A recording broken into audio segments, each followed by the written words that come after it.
strong-bodied man with piercing black eyes looked down from the top of one of the palaces.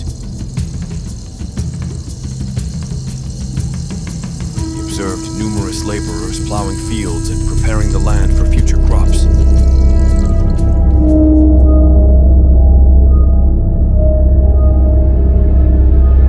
His name was Hannibal-the, only 28 years old, yet after his father's death, he had become the commander of the army of one of the greatest ancient civilizations, Carthage.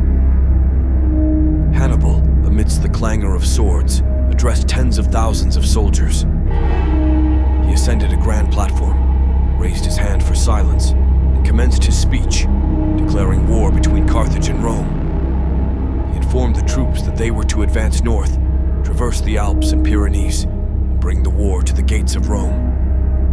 He spoke of the wealth between the lands they would conquer, the fertile fields of Italy filled with corn and vineyards abundant with grapes.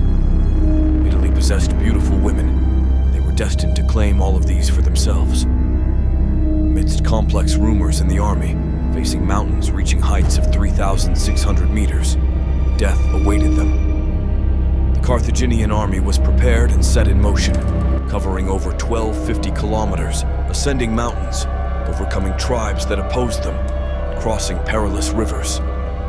The Roman army was in pursuit. In the peak of concern and exhaustion, Hannibal delivered an inspiring speech to reassure his troops. What terror has suddenly entered your hearts, hearts that previously knew no fear? You came with me from Spain to lift Rome from the midst and free the world from its grip. Now, as we stand almost before the Alps, we know that Italy lies on the other side. You want to halt right at the enemy's gates. He urged them to strengthen their hearts, advance, and only stop when they had brought down the walls of Rome. Hannibal, a Roman nightmare, inflicted heavy defeats on the Roman and Allied armies through years of continuous wars.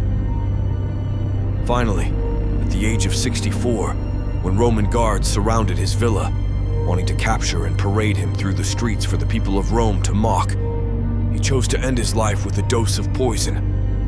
His last words before death were, "Let us put an end to this life that has become so terrifying to the Romans."